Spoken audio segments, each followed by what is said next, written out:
máte veľké sny, nedovolte nikomu, nech vám hovorí, že stoj, svet je len tvoj, môžeš byť, kým chceš, buď sám sebou, ani svoju lásku, svoj talent, zapracuj len, daj tomu energiu, daj tomu čas, daj tomu nejaké úsilie, nájdi svoj cieľ a ver tomu, že ho dosiahneš. Feel alright? Mám mnoho snad som ešte nestihol, no. Feel alright? Do you feel alright? Čau Majku. Sejus, Bráško, Čau. zdravím ťa. Viděli jsme se naposled na hip-hop campu, kde Jo. jsme byli v takovém polorozpadlém stavu. Niečo podobné, jak teraz. A od té doby se něco změnilo. Ty si pustil... Prešli 3 víkendy, alebo koľko? Myslím, že víc. Čas letí. Ale změnilo se v tom životě, že ty si měl takovou brigádku ve skladu, jsem viděl, co se týče podepisování. Kokos, tento mesiac som dal snad 10 000 podpisov. 10 Na 000. knižky, CDčka, autogramiády. Od hip-hop campu vyšli 2 zásadné veci. Knižka mojej mamy, ktorá je môj životný príbeh. Chalan, ktorý vynašiel Spirita, alebo kluk, ktorý objavil Spirita. A teraz čerstvo tento týždeň album Sila za 1.6, už 4. štúdiový album A1.6. Najlepší album, aký sme kedy spravili, pre mňa určite album roka československej scény. Nový klipy. Nový klipy práve teraz. Máme s vámi počítat, jsem viděl. Počítaj s nami je posledný single, klipový, a práve dneska pred 5 minútami sme vypustili ďalší single, Nebojím sa nikoho, featuring DMS. 2 najväčšie bratislavské crew hip-hopové, DMS a 1.6. Takže krásny hrod albumu, jedna z takých najsilnejších nahypovaných vecí. Myslím, že veľmi dobrá vec pre všetkých fanšmekerov hip-hopu, takého toho poriadného, tvrdého, ostrého. Skvělý. Já od té doby vlastně tak jsem najížděl všechny možné tracky a několik věcí nebo několik tracků, který mě fakt oslovilo. Bůh jediný. Jak to cítiš, kľudne rozhodni sám. No nechaj na mňa, či chcem smiať sa, či smútiť. Nikto...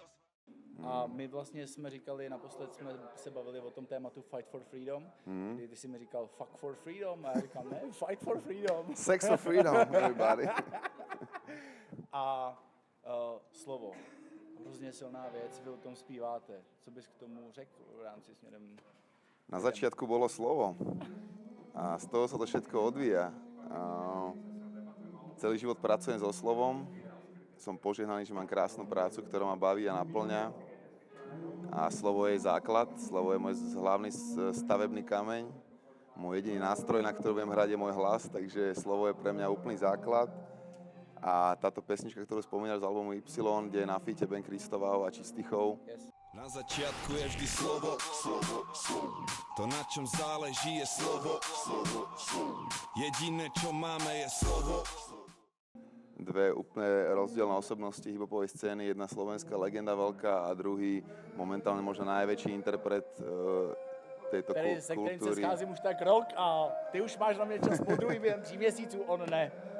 No Ale vidíš, dal tak mi slovo, že se ozve. Slovo chlapa by malo platiť, presne tak, aj to je jedna z vecí, takže táto pesnička je presne o tom, že sme majstri slova ako reperi a mali by sme byť zodpovední za to, ako používame slovo, lebo slovo je silnejšie ako meč a pištol a gulomet a tank a celá armáda. Slovo proste tvorí svety. Takže celé je to o tom, že takisto jak Maxo teraz spieva tie slova. Vidíš slovo, jak to je? Synchronizácia. Telepacie. Takže je to celoživotná cesta naučiť sa používať slovo správnym spôsobom. Samozrejme, každé slovo začína najprv v myšlienke, až potom je z nej slovo a potom je z nej skutok. Takže celé je to o tom, jak myslíš, na čo myslíš, čo si myslíš, tým sa staneš. Jak povedal už Budha a Ježiš a všetci veľkí učitelia, ktorí učili, ako narábať so slovom, a ja si myslím, že je to celoživotná práca, naučiť sa dobre používať slovo a to je to, na čom pracujem dennodenne. 1000 hodín so slovom. Generace Y. Stretol som ju na eskalátore v shopping centre. Mladá, ešte stratená, životom unášaná ako list vo vetre. Další track vlastně, který s Evou Farnou, my máme mladou generaci, kterou se snažíme skrze známé osobnosti právě inspirovat. Co si myslíš o mladé generaci, 20 a níže? Dvacera nie, že to sú už tzv. Milenčatá, ľudia narodení okolo prelomu milénia, ktorí už vyrastajú v sofistikovanom svete plnom technológií. Nemajú to ľahké na jednej strane, dá sa ľahko strátiť v týchto obrazovkách a displejoch a celej tej technológií. Takže určite to nemá ľahké nová generácia. Akože, ako sa vysporiadať morálne s touto krásnou technológiou, s týmito možnosťami, ako ostať aj duchovne a psychicky vyrovnaný popri tom, ako ten svet sa blázni na tom virtuálnom svete. Je to veľký challenge, veľká výzva pre tú generáciu, ale zároveň majú obrovské neobmedzené možnosti, ktoré sme my nemali, keď sme vyrastali, keď sme si museli zvoniť dole pod barakom, aby niekto išiel von a celé to bolo tak viacej o ľuďoch ako o nejakých obrazovkách a Snapchatoch a Instagramoch. Takže je to takisto jak oheň, takisto jak peniaze, takisto jak každá iná veličina, je to dvojsečná zbraň, táto technológia, tento sofistikovaný svet.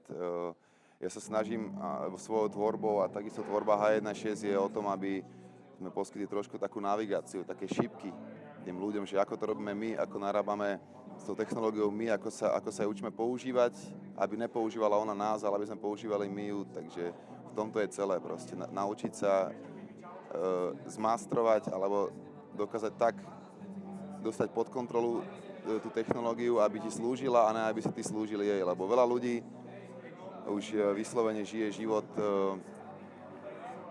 ako keby slúžili oni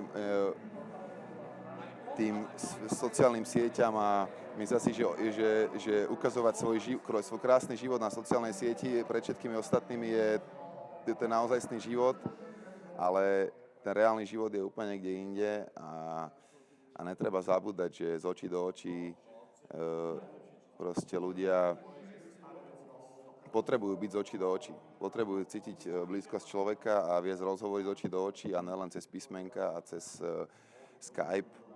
Ja som zastanca tejto klasiky, aj keď milujem technológiu, všetky možnosti, všetky tieto pekné hračky, ale sú to predsa len hračky a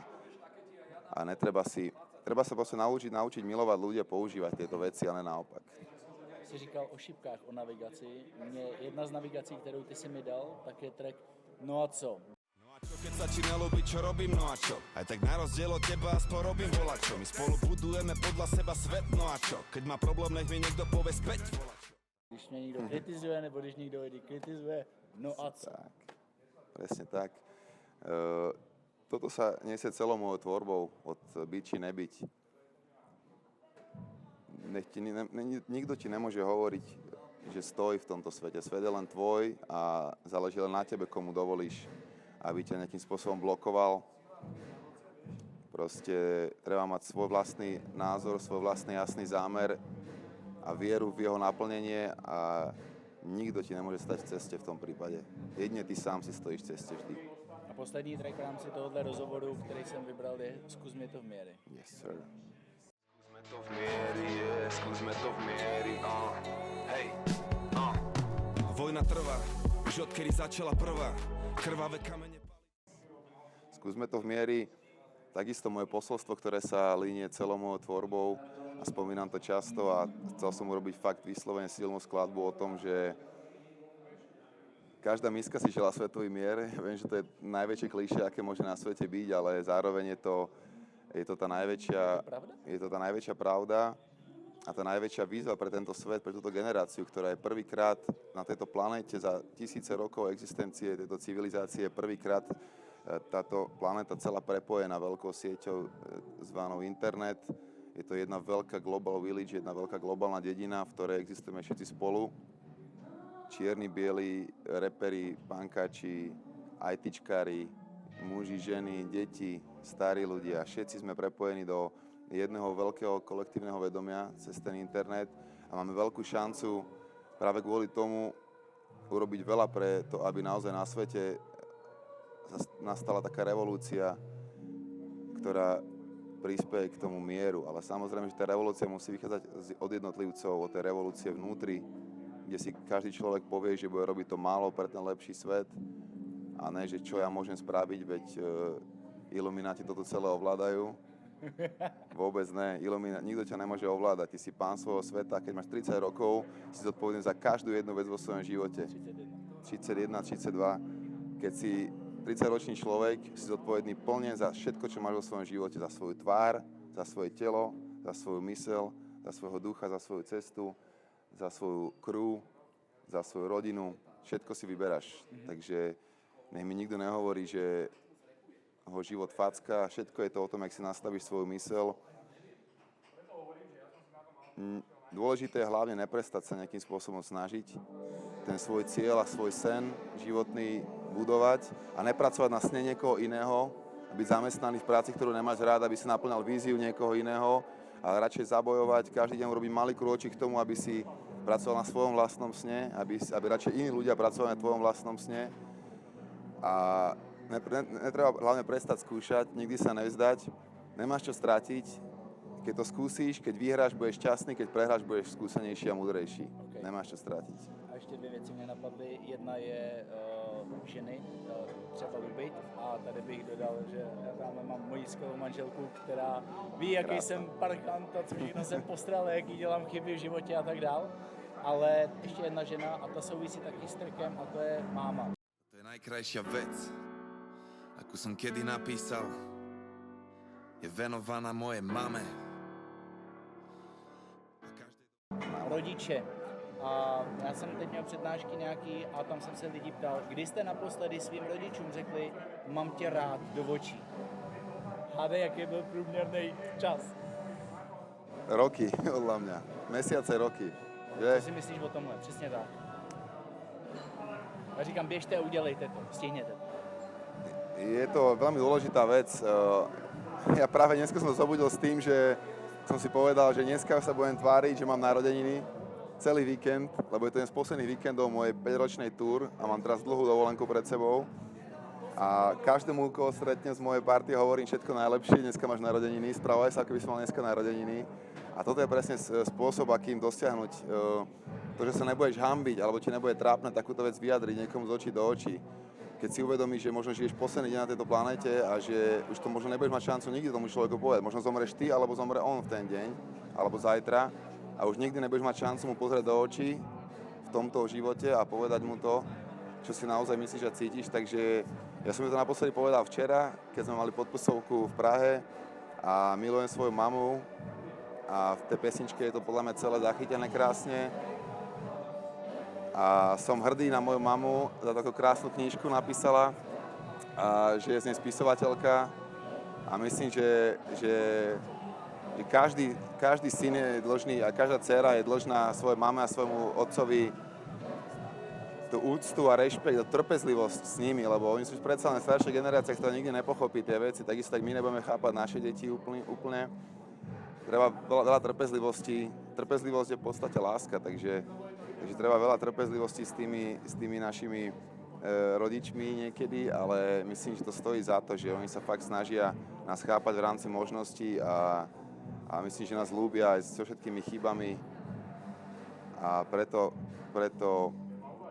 je to jeden z najdôležitejších vzťahov v živote každého človeka, vyriešiť si vzťah so svojimi rodičmi a pochopiť, že urobili chyby možno vo výchove, ktoré urobili zase na nich ich rodičia a treba im vedieť odpustiť aj tie chybičky, ktoré sa stali a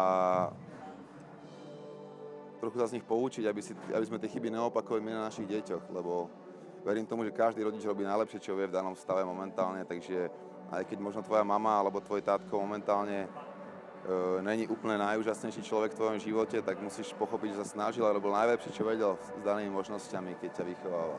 Perfektně. No a poslední je Bůh jediný a já mám pro tebe otázku a schválně, co si o ní myslíš. Jedním slovem Bůh jinak, na 5 písmen. Láska. Těm novým věcem do světa lidem. Takže ja chcem vám upozorniť na zásadnú vec tohto roka a môj projekt celoročný, na ktorom sme makali celý rok 2016, je to album Sila od H1.6, 4. studiový album Moje crew. Je fakt vynikajúci, dávam na ňo aj ruku, aj hlavu, aj hocičo, každý úd do ohňa, lebo verím v tento album. A len chcem, aby ste ho skontrolovali, aby ste si vypočuli pekné veci, aby vás sila sprevádzala, kade chodíte. Nech je sila s vami. A my vlastně na tom na tom kempu, tak si říkal, můj tým veze Čierno-čierny Mercedes, Euro fucking gang, H1.6 a SES, sedím v okne auta, kričím we them boys, neprestanem s tým, kým nezarobím na ten Rolls. Cigara, whisky na raňajky, volajte ma kľudne Winston, RHB niečo jak Sparta, každý hejter je len Flintstone, zamakaj tak 15 rokov.